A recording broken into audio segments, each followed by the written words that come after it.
Clop. Salut à tous, c'est Emmerich de Emmerich's Timelapse. Oui, je sais, j'ai déjà fait un tutoriel sur Alert Timelapse 4, mais c'était il y a vachement longtemps, et je trouve que le tutoriel que j'ai fait était vraiment pas top, il était un peu trop long, je m'attardais un peu sur des trucs où il fallait vraiment pas trop que je m'attarde, et j'avais choisi un clip qui était en plus dégueulasse, donc pour l'entraînement, c'était vraiment pas top. Donc j'en refais un autre aujourd'hui, un petit peu plus rapide, un petit peu plus concis, c'est ça qu'on dit? Un petit peu plus, sans rentrer trop dans les détails, avec un clip sympathique de San Francisco que j'ai tourné il y a 2 jours. Alors c'est parti!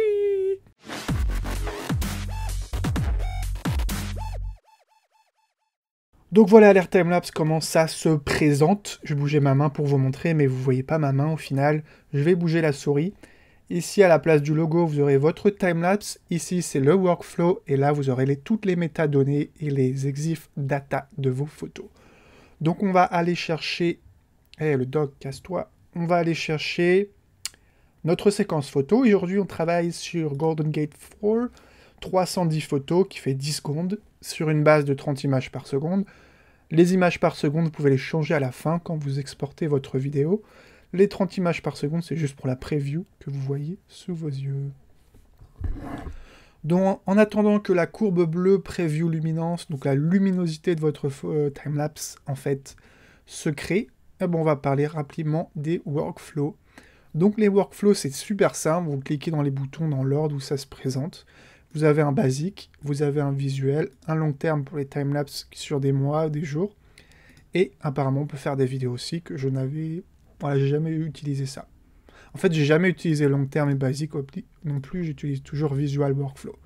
Visual Workflow, c'est vraiment le timelapse, le workflow, pardon, de base, qui est bon pour quasiment 95% des timelapses que vous tournez. Que ce soit des timelapses de jour, de nuit, des Holy Grail, des Astro timelapse, voilà, quasiment tout. La courbe qui se crée en ce moment, donc c'est la luminosité, la preview luminance de timelapse. Donc ça bouge ici un peu parce qu'il y a le fog qui passe et donc la luminosité change un petit peu. Cette courbe va changer après correction des couleurs sur Lightroom pour passer à la visual luminance. Donc ça sera la luminosité avec les corrections des couleurs.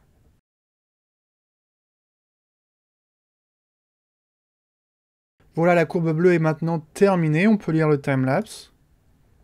Et il est top, top, top. Moi, j'adore. Super. Un peu trop de fog, mais bon, c'est comme ça. Hein. Vous pouvez voir à la fin, ici, il y a une petite bosse. Je me demande ce que c'était, en fait. C'est le fog qui passe juste devant. Donc, ce qui fait que c'est plus lumineux. Et j'aime bien les bateaux aussi en bas. La classe à Dallas, n'empêche. Donc, vous avez ici vos exif data. Il y avait un intervalle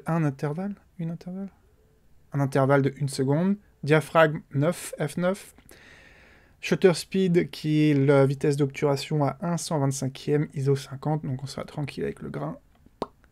Et donc les noms des fichiers, la taille, et tout, tous les trucs importants.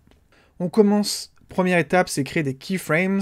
Qu'est-ce qu'une keyframe? Donc c'est une photo qui... C'est la photo en fait qu'on va retoucher, les photos qu'on va retoucher. On peut en choisir jusqu'à 20. Aujourd'hui, on peut en choisir que 2. Mais comme j'en avais choisi que 2 déjà dans le premier tutoriel, aujourd'hui je vais en prendre 4 pour montrer comment ça se passe avec plus que 2 photos. Et ce qui est bien avec Alert Timelapse, c'est que vous pouvez donc mettre vos paramètres sur la première photo, et vous pouvez changer les paramètres sur la second keyframes, et changer encore les paramètres sur la troisième et la quatrième, et en fait Alert Timelapse va créer toutes les transitions entre chaque keyframes, pour chaque paramètre que vous avez changé. Donc ça c'est top, parce que si jamais il y a des trucs qui se passent pendant votre timelapse, et que vous avez besoin de mettre un peu plus de luminosité, de contraste, ou n'importe quel autre paramètre sur une deuxième ou troisième keyframe, eh bien c'est top, vous pouvez faire ça avec ces photos-là. Voilà, avec le Holy Grail Wizard, c'est que si... C'est un bouton en fait qui apparaît que si vous avez changé vos paramètres, si vous avez tourné un Holy Grail, donc timelapse du jour à la nuit, nuit-jour. Mais aujourd'hui, c'est qu'un timelapse de la journée, un timelapse pendant la journée. Donc on n'a pas besoin de ce bouton. On sauvegarde les keyframes, non, on sauvegarde les métadonnées. Donc les métadonnées, en fait, c'est que si vous avez travaillé avec des fichiers RAW. Canon, c'est en CR2. Nikon, je sais plus exactement. NEF, non, c'est ça? Mais vous pouvez pas avoir des métadonnées si vous travaillez avec des JPEG. Donc, shootez en RAW si vous pouvez. Bon, ensuite, la prochaine étape, donc c'est ce bouton-là. Donc c'est pour envoyer la séquence photo sur Lightroom. On va aller vérifier sur Lightroom qu'on est bien dans cette vue en gris, dans la librairie. C'est important. On retourne sur Alert Timelapse, on prend ce petit bouton-là, on le déplace sur Lightroom. Vous voyez un petit bouton plus qui apparaît, on relâche. En haut, faites bien attention que vous avez ajouté de sélectionner et pas copier, parce que on n'a pas besoin de les copier, on va juste les lire par rapport là où elles sont dans le disque dur. On importe les photos. Voilà, vous pouvez voir que les keyframes, donc les photos que nous allons retoucher, sont sous la forme d'un vote 4 étoiles. Vous pouvez changer le filtre ici, choisir les keyframes pour voir les photos à retoucher. Voici 4 photos qu'on va retoucher. On passe dans le développement. Voilà, la photo est très neutre et on va la retoucher. Donc ce que j'aime bien faire en général, c'est pour la balance des blancs, commencer en auto. Mais attention, ne laissez jamais auto pour la balance des blancs ici, parce que ça va mettre auto en fait pour chaque photo, et suivant... Et parce qu'en fait, il y a des choses qui bougent sur votre timelapse, la valeur va changer ici. Et on veut pas ça, on veut garder la même valeur pour ce timelapse durant tout le timelapse. Donc je mets auto en général pour voir ce qu'il me propose. Là, je trouve ça un tout petit peu trop jaune, donc on va descendre par exemple à 7000, et on n'est pas trop mal. La teinte est bien aussi, pas trop vert, pas trop violet non plus, c'est très bien balancé. L'exposition, c'est parfait. Les contrastes, on va en rajouter un petit peu à 20. Pour les couleurs lumineuses, on va réduire un petit peu à 25. Les ombres, on va les éclaircir un peu à 20. Les blancs, on va les assombrir un petit peu pareil. Et les noirs, un tout petit peu pareil, un petit peu plus lumineux. La clarité, en général, je mets entre 25 et 30, pas trop, parce que voilà, vous voyez que ça fait pas très naturel, je trouve. Donc 25-30, c'est bien. La vibrance, par contre, vous pouvez y aller. Hein. Moi, je mets un bon 45.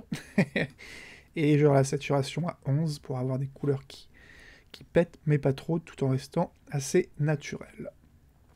Voilà, rien qu'avec ces petits changements, vous pouvez voir la différence. Je trouve que c'est encore un tout petit peu trop jaune, donc on va descendre à 6800. Voilà. Et par contre, je viens de voir qu'il y a un spot ici avec un truc sur l'objectif. Donc on va prendre ça, le spot removal. Et on va cliquer dessus. Et en général, ce que j'aime bien, c'est prendre un endroit qui est très proche, en fait, pour que ça soit très similaire. Parce que, par exemple, vous voyez ici, il n'y a que de l'eau. Si vous prenez un truc qui est ici dans le fog, en fait, vous aurez un cercle qu'avec du fog qui va passer en plein milieu de l'eau. Et ça n'a aucun sens. Donc il faut que vous soyez assez proche, en fait, de la zone à sélectionner. Voilà, je pense qu'on est bon. Je crois qu'il y en avait un en haut par ici. Voilà, il y en a un tout petit ici. Là, comme c'est du ciel bleu, ça va être beaucoup plus simple. Et on voit quand même assez loin. Voilà. On est tout bon, on est tout bon, on est tout bon. Je vais juste booster un peu la vibrance, encore un peu. Et la saturation. Non, la saturation un peu trop. On va être 12, c'est bon. Hein. Voilà, ensuite on descend. Tone curve, j'utilise pas. Là, vous pouvez changer en fait la teinte, saturation et luminance de ces couleurs-là. Donc je trouve que le bleu peut être un tout petit peu trop là. Donc on va réduire un peu la saturation du bleu à -5. Voilà, on n'est pas trop mal. On continue, là on a les détails, on va rajouter un tout petit peu de netteté à 35. Ensuite, le masking, donc vous cliquez ici et sur option sur votre clavier et vous déplacez pour créer le masque. Là on va créer autour du Golden Gate. Je rajoute pas trop, parce que je rajoute un effet filtre en fait, netteté sur After Effects quand j'exporte les vidéos. Les photos, la séquence photo. Ici on peut réduire le noise, donc le bruit, le grain. Comme je suis à ISO 50, il n'y a quasiment aucun grain. Hein. Si vous avez un peu de grain, bah, vous pouvez mettre une valeur 20, 25. En général, je ne mets pas plus de 25 pour ISO 800 ou 1000. Ça fait du très bon travail. Ici, j'ai envie de mettre 1 juste pour le fun.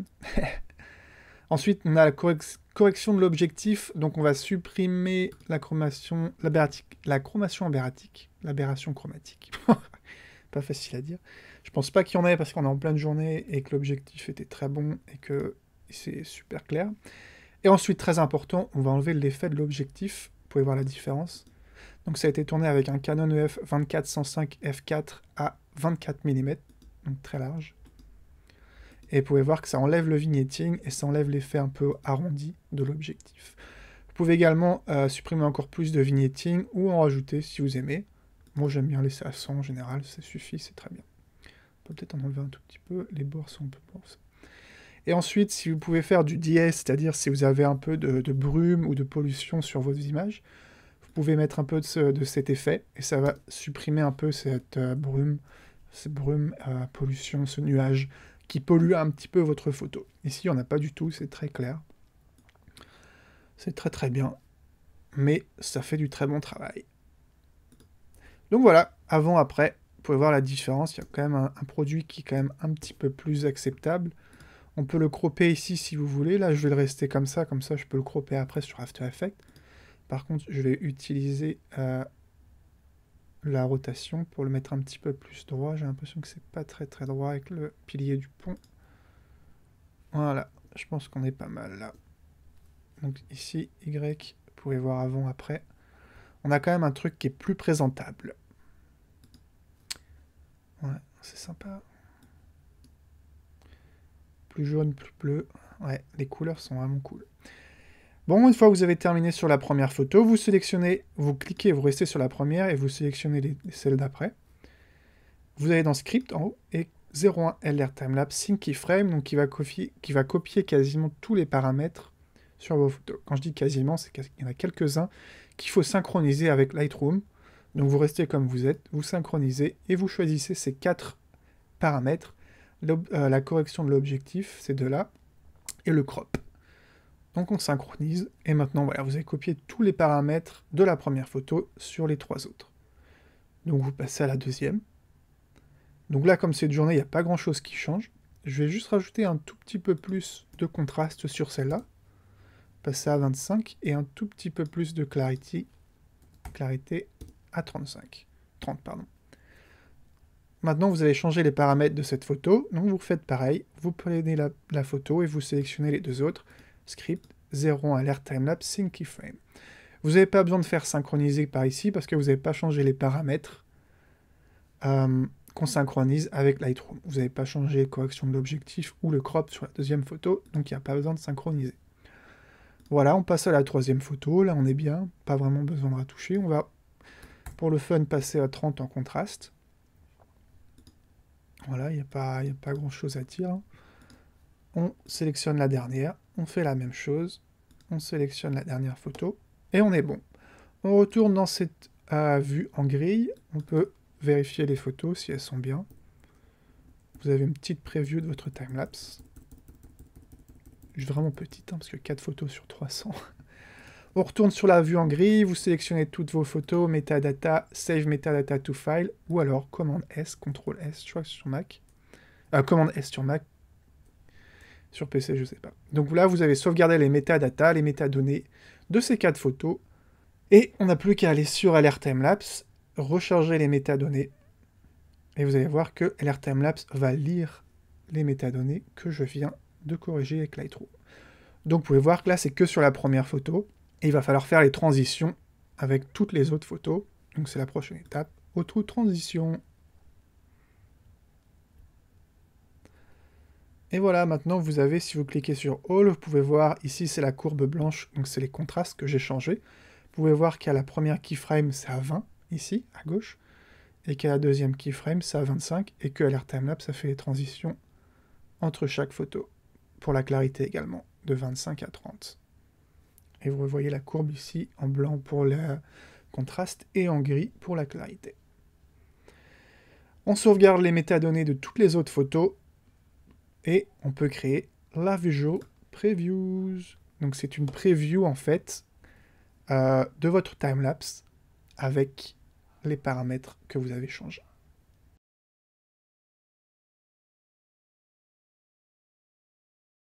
Voilà, la séquence est terminée et on peut lire la Visual Preview et ça rend vraiment top. Timelapse assez sympathique. La prochaine étape, c'est le Visual Deflicker, c'est-à-dire enlever les petits sauts de lumière qui sont souvent dus au diaphragme. Là, il n'y en a pas, mais j'utilise quand même toujours un tout petit peu, vraiment un tout petit peu. On sait jamais, il y en a peut-être des trucs qu'on voit pas, vous savez. On sauvegarde. Donc en fait, ça recrée une Visual Preview avec le Visual Deflicker appliqué sur les photos. On peut voir donc la courbe rouge qui est ici. En fait, ça compense la luminosité. Et on peut voir les valeurs ici. Donc là, il a ajouté 0,04. Et là, il a enlevé 0,03. Vraiment, c'est vraiment des valeurs très très basses. Voilà, la visual preview avec le déflicker est terminée. Donc on peut le lire. Il est parfait, c'est un il bouge un peu, mais bon, ça c'est de la stabilisation qu'on fera sur After Effects. Une fois que vous avez terminé, vous avez deux moyens en fait pour exporter les photos et enregistrer la vidéo. Sur Lightroom, vous revenez sur la séquence entière, vous sélectionnez toutes vos photos, vous allez dans Metadata et vous lisez les métadatas que LR Timelapse vient de créer sur toutes les autres photos. Une fois que tous les paramètres sont les mêmes sur les photos, vous allez dans Fichier, Export ou Export en bas ici, c'est pareil. Vous choisissez LR Timelapse ici comme sortie, vous choisissez votre fichier d'export, votre nom, JPEG ou TIFF, et vous exportez. Une fois que c'est terminé, LR Timelapse va ouvrir une petite fenêtre. Voilà, cette fenêtre-là avec la tâche et le fichier de sortie qui sont déjà programmés. Vous choisissez tous vos paramètres et vous rendez la vidéo. Et voilà. Ou alors, vous utilisez After Effects, vous importez votre séquence photo sur After Effects, car After Effects, c'est beaucoup d'After Effects en 30 secondes, peut lire en fait les métadonnées créées par LR Timelapse et Lightroom, parce que ça utilise Adobe Camera Raw. C'est pas cool ça? Je pourrais vous montrer en fait dans ce tutoriel comment exporter la séquence avec After Effects, mais je préférais le faire en fait sur une seconde vidéo, parce qu'il y a peut-être des gens qui sont intéressés juste par cette partie-là de la vidéo en fait, qui est d'importer une séquence sur After Effects pour créer un timelapse à partir des RAW ou à partir de JPEG. Donc cette vidéo-là est terminée. Si vous voulez voir la suivante en fait sur After Effects et la séquence photo, ça arrive bientôt, ou alors vous cliquez ici ou dans la description pour la voir. Et puis moi je vous dis merci d'avoir regardé, et si vous adorez mon travail, un petit thumbs up, ça fait toujours plaisir. Merci à tous, et à bientôt. Ciao!